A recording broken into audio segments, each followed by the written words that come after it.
السلام علیکم ناظرین، کیسے ہیں آپ؟ امید ہے خیریت سے ہوں گے اور جہاں ہوں گے خوش ہوں گے۔ اللہ تعالیٰ آپ لوگوں کو ہمیشہ ایسے ہی خوش رکھے۔ آج میں آپ لوگوں کے ساتھ ایک ایسی کہانی شیئر کرنے جا رہا ہوں جو ہمارے ایک بہت اچھے لسنر ہیں، انہوں نے ہمارے ساتھ شیئر کی ہے۔ یہ کہانی ان کے ساتھ گھر میں پیش آنے والے ایسے واقعات کی ہے جو سن کر آپ کا دل دہل جائے گا۔ رات کے سناٹے میں عجیب و غریب آوازیں آنا، چیزیں خود بخود حرکت کرنا، اور ایک ایسا تعویذ جس کے بارے میں وہ خود بھی سمجھ نہ پائے کہ کیا یہ ان کی حفاظت کر رہا تھا یا انہیں مزید پریشان کر رہا تھا۔ وہ کہتے ہیں کہ کئی راتیں ایسے گزریں جب خوف اور الجھن نے ان کا سکون چھین لیا اور وہ بس یہی سوچتے رہے کہ آخر یہ سب ہو کیا رہا ہے۔ آج میں آپ کو وہ ساری داستان سناؤں گا جو انہوں نے محسوس کی، جیتے جاگتے خوف کے مناظر اور وہ لمحات جو وہ خود بھی سمجھ نہ پائے کہ کیا یہ ایک حقیقت ہے یا محض ایک خواب۔ تو جلدی سے اپنے اپنے ہیڈ فونز لگا لیجئے اور کمرے کی لائٹس آف کر لیجئے۔ شروع کرتے ہیں آج کی اپنی سٹوری۔ آج کی پہلی خوفناک کہانی ہمارے ساتھ اسلم نے شیئر کی ہے۔ اسلم کہتے ہیں، میں سرگودا محمدی کالونی کا رہائشی ہوں۔ آج آپ کے ساتھ ہماری زندگی کا ایک بہت ہی ہولناک واقعہ شیئر کرنا چاہتا ہوں۔ یہ آج سے تقریباً 15 سال پرانا واقعہ ہے، جب ہم پہلی بار محمدی کالونی میں شفٹ ہوئے تھے۔ اس وقت ہمارا گھر محمدی کالونی کی گلی نمبر 20 میں تھا۔ ہم نے ایک گھر کرائے پر لیا اور وہاں منتقل ہو گئے۔ بازار میں میری کپڑوں کی دکان تھی جہاں میں کام کرتا تھا، اس لیے مجھے آنے جانے میں دیر ہو جاتی تھی، کیونکہ مجھے اردو بازار سے محمدی کالونی پہنچنے میں خاصا وقت لگ جاتا تھا۔ کبھی کبھار میں درمیانی راستے سے بھی آ جاتا تھا، لیکن وہ راستہ بہت خراب تھا۔ سڑکیں اتنی ٹوٹی پھوٹی تھیں کہ گزرنا مشکل تھا۔ ایک تو سڑکوں کی تعمیر ہو رہی تھی، دوسرا سیوریج کا کام بھی جاری تھا، تو مجھے مجبوراً مین گول چوک کی طرف سے آنا پڑتا تھا۔ اکثر مجھے دیر ہو جاتی تھی، 12 ساڑھے 12 بج جاتے تھے۔ راستے میں شیر پور چوک پر دوست مل جاتے تھے، ان کے ساتھ بیٹھ کر گپ شپ کرتا تھا، اس وجہ سے بھی دیر ہو جاتی تھی۔ ایک دن میں اپنے معمول کے مطابق دوستوں کے ساتھ بیٹھا ہوا تھا۔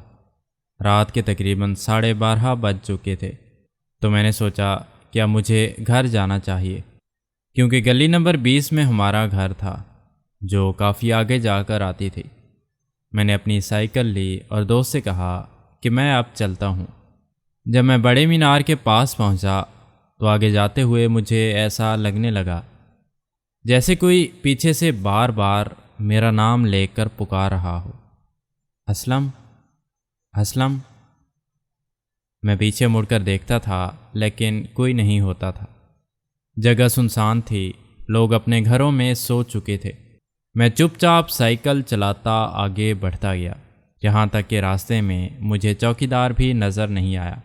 کبھی کبھار میری اس سے ملاقات ہو جاتی تھی، وہ بھی مجھے کہتا کہ ذرا جلدی آ جایا کرو، یہ سائڈ جو نہر کی طرف ہے، یہاں جنات اور چور ڈاکوؤں کا بھی خطرہ ہوتا ہے۔ میں نے کہا ٹھیک ہے اور چلتا رہا۔ میں محمدی کالونی کے مین چوک پر بھی پہنچ گیا۔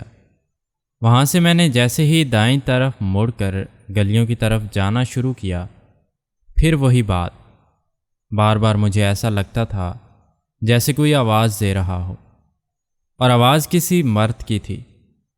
3-4 بار میں نے پیچھے مڑ کر دیکھا، کوئی نظر نہیں آیا۔ میں بڑا پریشان ہوا کہ آج پہلی بار ایسا کیوں ہو رہا ہے۔ میں نے سائیکل تیز کر دی۔ میری طبیعت بھی ٹھیک نہیں تھی کیونکہ میں بہت تھکا ہوا تھا۔ میں تقریباً گلی نمبر 18 تک پہنچ چکا تھا کہ اچانک گلی نمبر 18 سے کسی نے میرا نام لیا۔ میں نے سائیکل روکی اور دور کونے میں کوئی آدمی کھڑا نظر آیا۔ میں نے آواز دے کر پوچھا، کون ہو؟ مجھے کیوں بلا رہے ہو؟ مگر کوئی جواب نہیں آیا۔ وہ جیسے کھڑا تھا ویسے ہی کھڑا رہا۔ میں بڑا حیران ہوا۔ میں نے سوچا صبح دیکھوں گا، رات بہت ہو چکی ہے، مجھے گھر جانا چاہیے۔ جیسے ہی میں اپنی گلی میں داخل ہوا، شروع میں تھوڑا اندھیرا تھا کیونکہ 2-3 گھر خالی تھے اور گلی کے کونے پر دکانیں تھیں جو بند تھیں، ان کی بھی لائٹیں بند تھیں۔ 2-3 گھر چھوڑ کر آگے جاتے ہی گلی میں بلب لگے ہوئے تھے۔ ہمارا گھر درمیان میں تھا، گلیاں کافی لمبی تھیں۔ اپنی گلی میں داخل ہو کر مجھے پھر باضابطہ محسوس ہوا کہ کسی نے مجھے آواز دی ہے۔ سامنے سے کوئی چلتا ہوا بھی آ رہا تھا۔ میں نے سائیکل روکی اور کہا، کون ہے بھائی؟ کون مجھے آوازیں دے رہا ہے؟ مجھے لگا کہ وہی آدمی ہے جو گلی نمبر 18 میں کھڑا تھا۔ وہ اتنی جلدی یہاں کیسے پہنچا؟ مجھے کچھ سمجھ نہ آیا۔ وہ شخص ہمارے گھر سے تھوڑا فاصلے پر ایک گھر کے سامنے آ کر کھڑا ہو گیا اور میری طرف پشت کر لی۔ اس آدمی کی شکل، قد، جسامت، کپڑوں کا رنگ، سب کچھ بالکل میرے جیسا تھا۔ ایسا لگ رہا تھا جیسے میں خود ہی سامنے کھڑا ہوں، جیسے میں آئینے میں خود کو دیکھ رہا ہوں۔ میں نے پھر پوچھا، کون ہے وہاں؟ جب وہ شخص میری طرف مڑا تو وہ بالکل میرے جیسا تھا، میرا ہم شکل۔ میں اسے دیکھ کر ڈر گیا، کہا، کون ہو تم؟ مگر وہ کچھ نہ بولا۔ میں فوراً اپنے گھر کا دروازہ کھولا اور اندر آ گیا۔ میں بہت ڈر گیا تھا۔ سائیکل کھڑی کی، گیٹ بند کیا، اور جب تھوڑا گیٹ کھول کر باہر دیکھا تو وہ شخص غائب ہو چکا تھا۔ میں بہت زیادہ خوفزدہ ہو گیا تھا کہ میں نے اپنی آنکھوں سے کیا دیکھا۔ وہ میرے جیسا دوسرا کون ہو سکتا ہے؟ شاید مجھے وہم ہو رہا ہے۔ طبیعت بھی ٹھیک نہیں۔ گھر کے سب لوگ سوئے ہوئے تھے۔ تھوڑی دیر بعد کچھ آواز آئی تو میری بیوی جاگ گئی۔ کہنے لگی، کیا مسئلہ ہے؟ بار بار گیٹ کی طرف کیوں جا رہے ہو؟ خیریت ہے؟ میں نے کہا، نہیں کچھ نہیں، صرف ایسے ہی۔ اس نے پوچھا، کچھ کھانا کھاؤ گے؟ میں نے کہا، نہیں، بھوک ختم ہو گئی ہے، جو کچھ میں نے باہر دیکھا اس کے بعد۔ پھر میں نے کہا، تم سو جاؤ، میں باتھ روم جا کر فریش ہو کر آتا ہوں۔ ہاتھ منہ دھو کر بستر پر لیٹ گیا۔ گرمیوں کا موسم تھا، ہم لوگ برآمدے میں ہی سوتے تھے۔ سب سو گئے مگر مجھے نیند نہیں آ رہی تھی۔ میری آنکھوں کے آگے وہی منظر بار بار آ رہا تھا۔ پہلے وہ گلی نمبر 18 میں کھڑا تھا، پھر وہ گلی نمبر 20 میں آ گیا۔ وہ میرے جیسا کون تھا؟ انہی سوچوں میں گم ہو کر میں سو گیا۔ صبح آنکھ کھلی تو بخار تھا۔ میں نے بیوی سے کہا کہ آج طبیعت ٹھیک نہیں، میں دکان پر نہیں جاؤں گا۔ اس نے دیکھا تو واقعی تیز بخار تھا۔ تھوڑا ناشتہ کروایا اور کہا کہ ڈاکٹر سے دوا لے آؤ۔ میں محمدی کالونی چوک میں ایک کلینک پر گیا۔ بخار چیک کروایا تو 102 پر تھا۔ ڈاکٹر نے بھی کہا کہ آرام کرو۔ دوا لے کر واپس آ گیا۔ تھوڑی دیر بعد دوا لی، نیند آ گئی اور میں سو گیا، اور تقریباً 1.5 گھنٹہ مجھے ہوش نہیں رہا۔ جب آنکھ کھلی تو ایسا لگا جیسے بیوی بہت زور زور سے بول رہی ہے، چیخ رہی ہے۔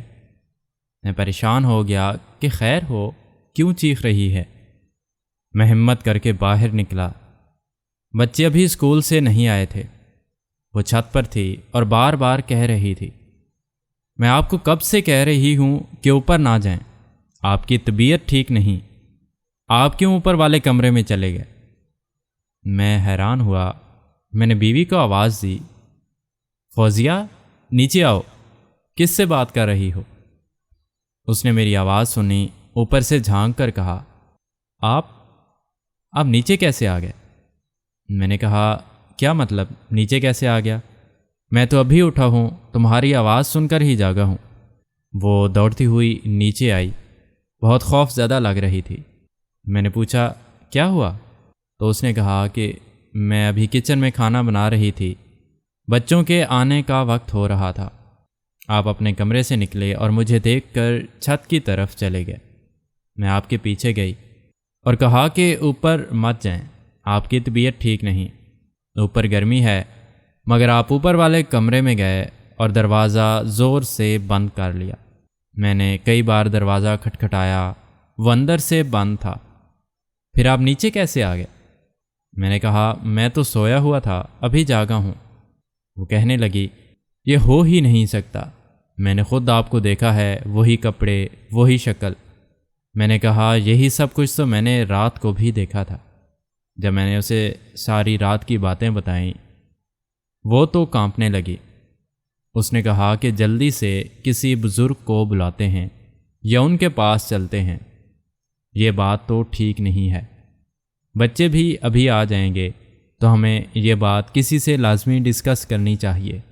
اب ادھر محمدی کالونی میں ہی ہمارے ایک رشتہ دار بھی رہتے تھے، میرے کزن ہی تھے۔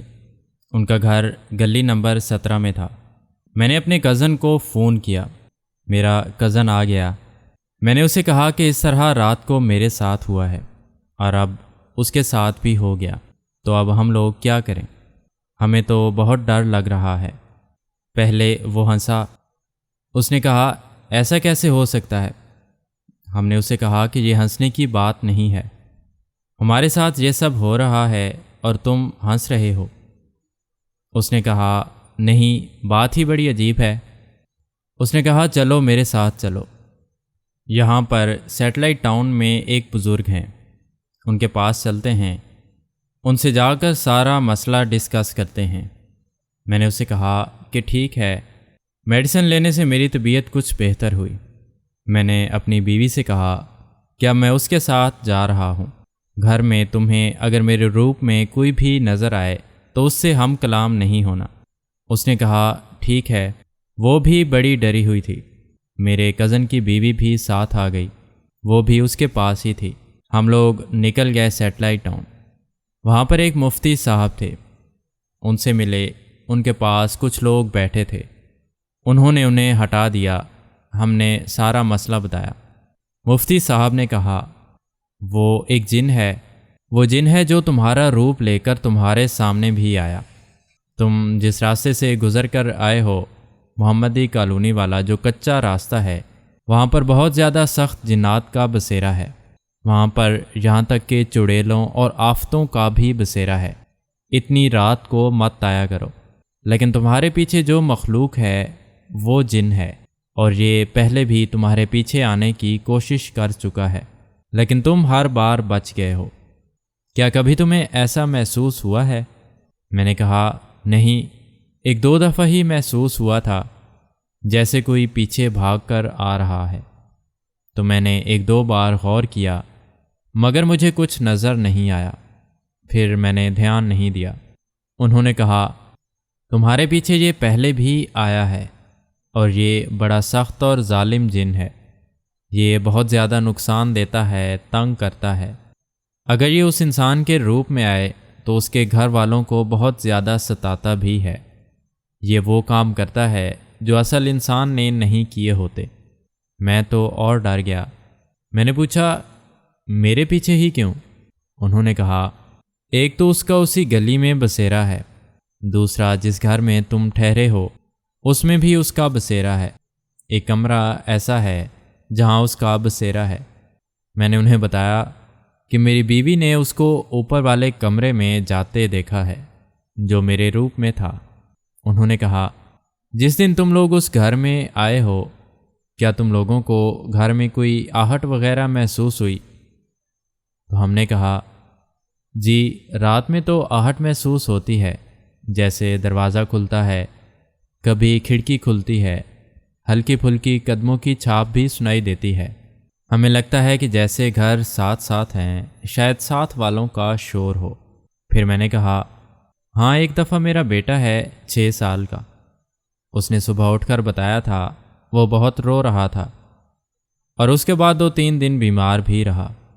اس وقت ہمیں اس گھر میں آئے 15 دن ہوئے تھے۔ بچے نے کہا پاپا کا قد بہت لمبا ہے، اور پاپا ہوا میں صحن میں کھڑے ہیں اور مجھے بلا رہے ہیں، لیکن پاپا کا چہرہ بہت رونا ہے۔ یہ بچہ ہمیں بتا رہا تھا۔ ہم نے سمجھا کہ جیسے بچوں کی عادت ہوتی ہے کہانیاں بنانے کی، تو یہ وہی کر رہا ہے۔ انہوں نے کہا بچے نے تمہارے ہی روپ میں اس چیز کو دیکھا ہے۔ پہلی بات تو یہ ہے کہ جنات کسی کا روپ نہیں لیتے، لیکن یہ جنات کی وہ قسم ہے جو ہو بہو کسی ایک انسان کو چن لیتے ہیں اور اس کا روپ بن کر بار بار اپنا آپ ظاہر کرتی ہیں اور گھر والوں کو اپنی طرف راغب کرنے کی بھی کوشش کرتی ہیں۔ بعض اوقات یہ جنات ایسے بھی ہوتے ہیں جو کسی عورت کے شوہر کا روپ لے لیتے ہیں۔ عورت کو پتہ ہی نہیں ہوتا کہ یہ اس کا شوہر ہے یا جن ہے، یہاں تک بھی معاملات جا سکتے ہیں۔ ہم نے ان سے کہا کہ ہماری مدد کریں، ہم لوگ کیا کریں؟ انہوں نے کہا ابھی فوری طور پر تعویذ نہیں دیا جا سکتا، اگر ابھی دیا تو وہ اس وقت بھی تمہارے گھر میں موجود ہے، بچوں پر حملہ کر دے گا، تمہاری بیوی پر حملہ کر دے گا، شاید تمہیں بھی نقصان دے۔ ابھی میں اس پر پڑھائی کروں گا، میں تمہیں پانی دم کر کے دیتا ہوں، یہ پانی اپنے گھر لے جاؤ اور اس کے چھینٹے اپنے گھر کی دیواروں پر مارو، اوپر والے کمرے میں نہ مارنا جہاں پر اس کا مین بسیرا ہے، تو وہ نیچے والے حصے میں نہیں آئے گا۔ 3 دن کے بعد میں تمہیں ایک تعویذ دوں گا، وہ تم اپنے گھر میں بھی لگانا اور گلے میں بھی پہننا، امید ہے کہ اس سے وہ پیچھے ہٹ جائے گا، اور تم نے دیر رات گھر واپس نہیں آنا، کوشش کرو کہ رات 9 یا 10 بجے تک گھر واپس آ جاؤ، جب تک وہ راستہ آباد ہوتا ہے، جب تک اس راستے پر ٹریفک ہوتی ہے، لوگ چلتے پھرتے ہیں۔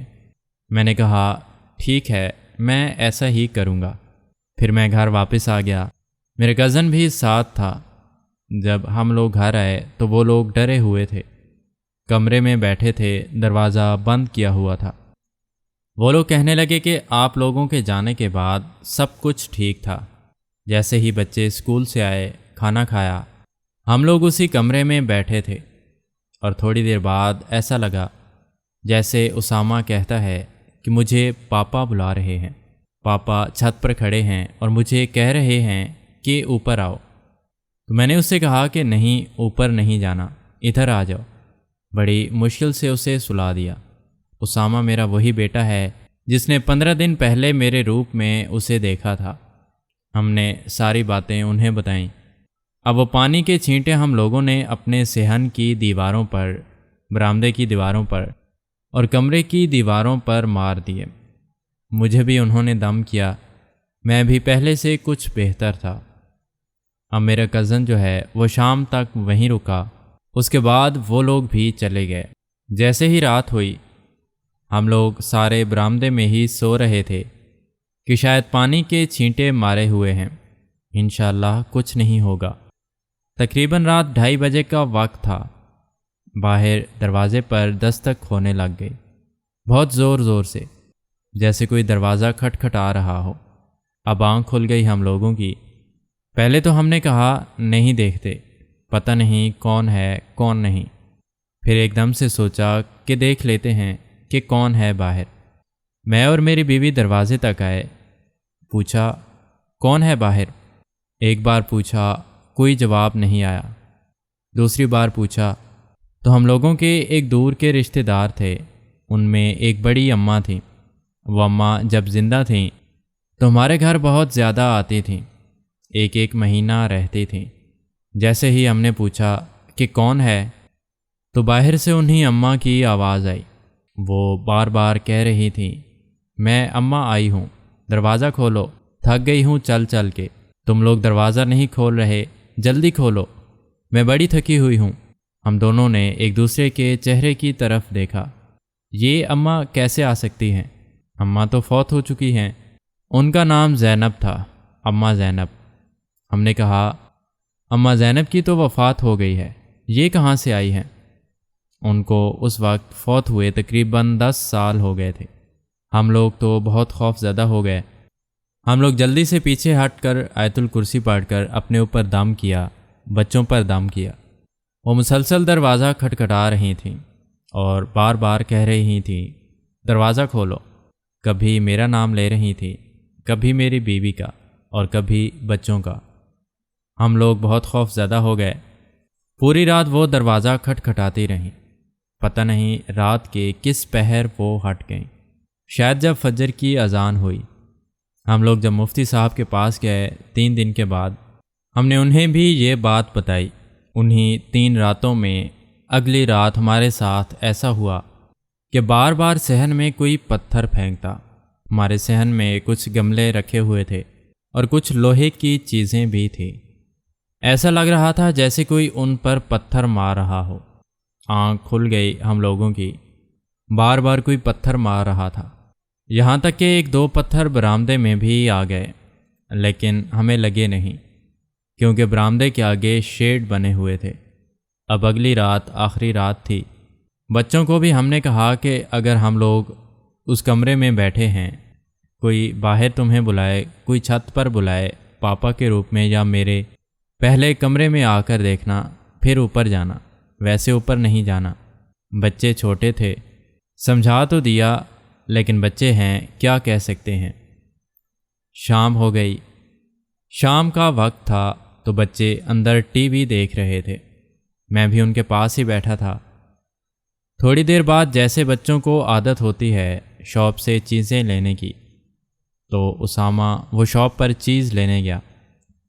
وہ کونے والی دکان سے چیز لے کر آیا کرتا تھا، کھانے کی چیز لینے چلا گیا۔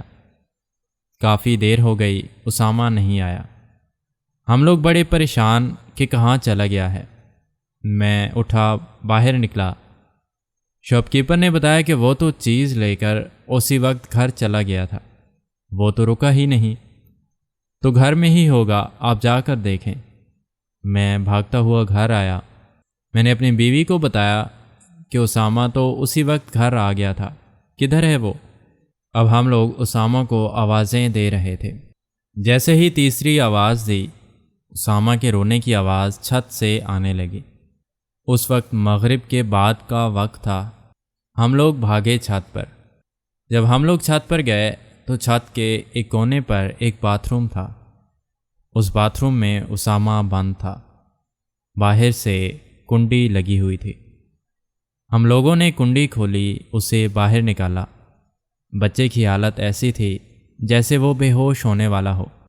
آدھا گھنٹہ ہو چکا تھا۔ ہم نے اسے سنبھالا اور نیچے لے کر آئے۔ ہم نے اسے پوچھا کہ اوپر کیسے آ گئے ہو؟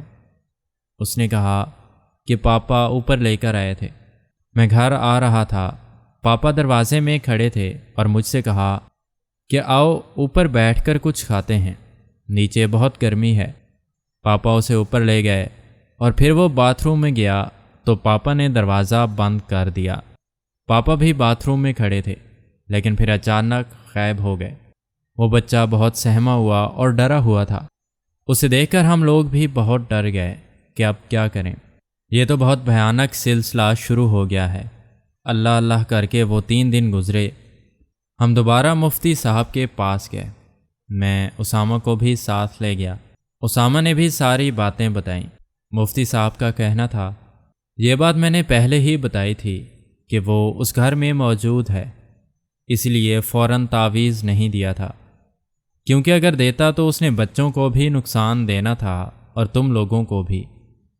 انہوں نے مزید کہا، ابھی بھی وہ تمہارے پیچھے لگا ہوا ہے، تمہارے گھر میں بھی اس کا بسیرا ہے، جس راستے سے تم آئے تھے وہ بھی اس کا علاقہ تھا۔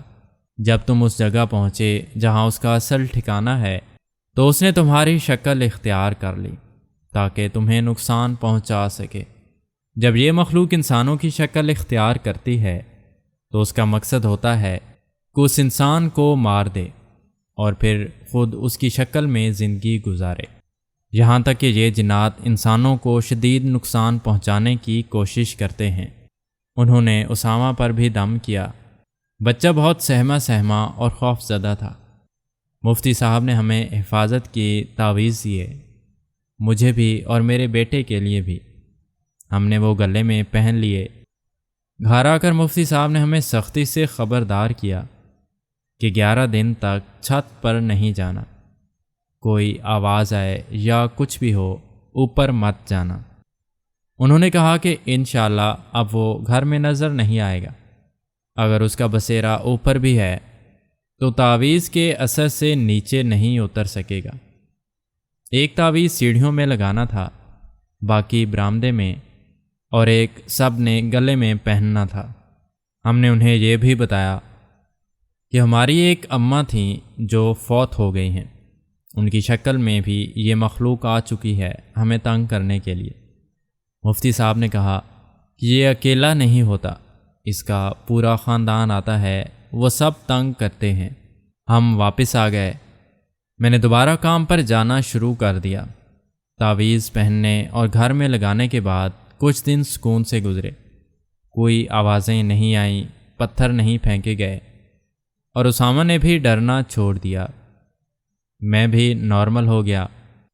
ایک رات تقریباً 11 بجے جب میں گھر واپس آ رہا تھا، راستے میں کچھ دوست مل گئے جس سے دیر ہو گئی۔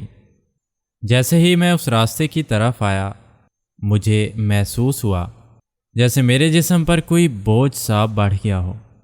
خوف کے مارے میں جلدی سے سائیکل چلانے لگا۔ جب میں اپنی گلی کے قریب پہنچا تو کیا دیکھتا ہوں کہ ایک عورت تیزی سے دوڑتی جا رہی ہے۔ وہ گلی نمبر 20 کی طرف جا رہی تھی۔ مجھے بہت عجیب لگا۔ جیسے ہی میں گلی نمبر 20 میں مڑا، وہاں کوئی عورت نہیں تھی، وہ غائب ہو چکی تھی۔ میں اپنے گھر پہنچا تو دیکھا کہ گیٹ کھلا ہوا تھا۔ میں نے پوچھا کہ گیٹ کیوں کھلا ہے؟ بچے چھوٹے ہیں۔ میری بیوی نے کہا کہ پڑوس والی آنٹی آئی تھیں، اس لیے گیٹ کھولا تھا، شاید بند کرنا بھول گئیں۔ میں نے سائیکل کھڑی کی اور جیسے ہی دہلیز سے گزرا، میری نظر دائیں طرف سیڑھیوں پر پڑی۔ میں نے دیکھا کہ وہی عورت جو گلی میں دوڑ رہی تھی، سیڑھیوں کے کونے میں کھڑی ہے۔ اس کا چہرہ انتہائی خوفناک اور آنکھیں چمک رہی تھیں۔ میری چیخ نکل گئی۔ میں نے کہا، یہ کون عورت ہے؟ جب سب لوگ آئے وہاں کوئی نہیں تھا۔ اب تعویذ کی وجہ سے وہ جن تو آ نہیں سکا، لیکن یہ کوئی اور مخلوق تھی جو شاید اندر آنے کی کوشش کر رہی تھی۔ ہم بہت ڈر گئے۔ رات کو تھوڑی بہت چھت سے چلنے کی آہٹیں آئیں، لیکن نیچے کچھ نظر نہیں آیا۔ میں آدھی رات تک جاگتا رہا کہ بچوں کو کچھ نہ ہو جائے۔ بچے سو چکے تھے۔ میری بیوی نے کہا کہ اب تو کوئی آواز بھی نہیں آئی۔ پہلے تو ہر وقت کچھ نہ کچھ سنائی دیتا تھا، اب بالکل خاموشی ہے۔ ہم مزید ڈر گئے کہ یہ عورت کہاں سے آ گئی ہے۔ اگلی صبح ہم نے چھت پر جانا چھوڑ دیا۔ ابھی 5واں دن ہی ہوا تھا۔ موسم خراب تھا، طوفان سا بن رہا تھا۔ چھت کے کمرے کے دروازے کھلے تھے، سامان باہر رکھا تھا۔ میں نے بیوی سے کہا کہ جو ہونا ہے ہو جانے دو، ہم اوپر نہیں جائیں گے۔ بارش شروع ہو گئی۔ ہم نے نیچے چارپائیاں بچھا لی۔ بچے سو گئے۔ رات تقریباً 12:30 بجے کا وقت تھا۔ ہم باتیں کر رہے تھے کہ ہمیں صاف محسوس ہوا جیسے کوئی عورت چھت پر بول رہی ہے۔ ہمیں سمجھ نہیں آ رہا تھا کہ کیا کہہ رہی ہے، لیکن آواز مسلسل آتی رہی، جیسے سیڑھیوں کے پاس آ کر کچھ بولتی ہو اور واپس چلی جاتی ہو۔ ہم ڈر گئے، کمرے کا دروازہ بند کر لیا، کھڑکیاں کھلی تھیں، نیند کی کوشش کی اور سو گئے۔ صبح اٹھے تو سب کچھ نارمل تھا۔ میں مفتی صاحب کے پاس گیا اور ساری بات بتائی۔ انہوں نے کہا کہ تعویذ کی وجہ سے وہ جن اب اس کمرے میں قید ہے۔ سیڑھیوں میں نے حصار باندھ دیا ہے، اس لیے وہ باہر نہیں آ سکتا۔ جو عورت تم نے دیکھی ہے وہ اسی جن کے قبیلے کی جنی ہے۔ وہ سیڑھیوں تک آئی تھی لیکن اوپر نہیں گئی۔ وہ باہر سے اندر آئی ہے، بار بار تنگ کر رہی ہے تاکہ تم لوگ سیڑھیوں سے تعویذ ہٹا دو۔ انہوں نے کہا، ابھی تمہیں بات سمجھ نہیں آ رہی۔ یہ خواب میں آ کر کہے گی کہ تعویذ ہٹا دو، تم لوگ کوشش کرو کہ نیا گھر ڈھونڈ لو ورنہ نقصان ہوگا۔ انہوں نے مزید کہا کہ یہ ایک نہیں ہے، بہت سے ہیں۔ جب تک سیڑھیوں پر تعویذ لگا ہے وہ جن اس کمرے سے باہر نہیں آ سکتا۔ اگر نکلنے کی کوشش کرے گا تو جل جائے گا۔ اس لیے وہ عورت سیڑھیوں تک آتی ہے، کچھ بولتی ہے، پھر واپس چلی جاتی ہے۔ تم لوگ کوشش کرو کہ نیا گھر مل جائے۔ انہوں نے کہا کہ تمہارے پاس 41 دن ہیں گھر بدلنے کے لیے، دن رات ایک کر دو۔ ہم واپس آ گئے۔ میں نے فوراً ڈیلر سے بات کرنا شروع کر دی، خود بھی کوشش کی بڑی کوشش کے بعد ہمیں گلی نمبر 13 میں ایک گھر کا پتہ چلا۔ وہ گھر پرانے گھر سے چھوٹا تھا مگر صاف ستھرا تھا۔ ہم نے فائنل کر لیا۔ وہ گھر ڈھونڈنے میں ہمیں تقریباً 6 دن لگے۔ ان 6 دنوں میں بھی وہ عورت کی آوازیں آتی رہی۔ نظر نہیں آتی تھی، بس بولتی بہت تھی، جیسے چھت پر بولتی ہو۔ 1-2 بار رونے کی آوازیں بھی آئیں، کبھی تالیاں بجنے کی۔ بہرحال ہم نے وہ نیا گھر فائنل کر لیا۔ جب ہم نے پرانا گھر خالی کیا تو ہم نے سیڑھیوں والا تعویذ اتار دیا تاکہ جو مخلوق وہاں قید ہے نکل جائے اور آنے والوں کو نقصان نہ دے۔ باقی تعویذ ہم نے وہیں چھوڑ دیے تاکہ اگر کوئی مخلوق دوبارہ آئے تو نئے رہائشیوں کو نقصان نہ ہو۔ ہم گلی نمبر 20 سے گلی نمبر 13 میں شفٹ ہو گئے، جو 7 گلیاں پہلے تھی۔ نیا گھر گلی کے آخر میں کونے پر تھا۔ ہم وہاں شفٹ ہو گئے۔ جیسے ہی آدھی رات ہوئی، مجھے محسوس ہوا کہ کوئی میرا گلا دبانے لگا ہے۔ یہاں میری آنکھ کھلی تو کوئی بھی نہیں تھا۔ ایک خوف سا طاری ہو گیا میرے دماغ پر۔ میں نے فوراً آیت الکرسی پڑھی۔ جب میں نے چیک کیا تو معلوم ہوا کہ میں نے تعویذ اتار دیا تھا۔ شاید کپڑے بدلتے وقت وہ جیب میں ہی رہ گیا تھا۔ میں فوراً اٹھا، تعویذ نکالا اور گلے میں پہن لیا۔ تھوڑی ہی دیر گزری تھی کہ یوں لگنے لگا جیسے باہر صحن میں کوئی چارپائی کو گھسیٹ رہا ہے۔ 2 بار کسی نے چارپائی کو گھسیٹا۔ میں ڈر گئی کہیں کوئی چور نہ ہو۔ میں فوراً باہر نکلی، لیکن باہر بھی کوئی نہیں تھا۔ البتہ جو چارپائی صحن میں رکھی تھی وہ ٹیڑھی ہو چکی تھی اور ایک کونے کی طرف مڑ گئی تھی۔ میں نے اس چارپائی کو ہاتھ بھی نہ لگایا، کیونکہ میں چاہتا تھا کہ مفتی صاحب جو کہیں وہی کروں، کہیں کوئی نقصان نہ ہو جائے۔ اگلے دن میں نے یہ بات اپنی بیوی کو بتائی۔ میری بیوی نے آیت الکرسی پڑھ کر اس چارپائی کو سیدھا کر دیا۔ میں منع کرتا رہا، لیکن اس نے میری بات نہ مانی۔ اسی طرح 1-2 راتیں اور گزریں۔ پھر سے ہمیں صحن میں کسی کی آہٹ محسوس ہونے لگی۔ یوں لگتا جیسے کوئی صحن میں چل رہا ہو۔ ہم سب کمروں میں سوئے ہوتے اور باہر کسی کے چلنے کی آوازیں آتی تھیں۔ ہم پریشان تھے کہ گھر بھی بدل لیا ہے، لیکن یہ معاملات نہیں رک رہے۔ بڑی مشکل سے وہ رات گزری اور اگلے دن پھر مفتی صاحب کے پاس گئے۔ مفتی صاحب نے کہا، وہ چیزیں تمہارے پیچھے ہیں۔ میں نے پہلے بھی کہا تھا کہ تعویذات اتار کر اس گھر میں لگانے تھے، لیکن تم وہ تعویذات وہیں چھوڑ آئے ہو۔ اب جاؤ وہیں سے تعویذات لے کر آؤ اور اس گھر میں لگاؤ تاکہ وہ تمہارے پیچھے نہ آئیں۔ پھر میں واپس گیا، ڈیلر سے بات کی۔ وہ گھر ابھی کرائے پر نہیں لگا تھا، بند ہی تھا۔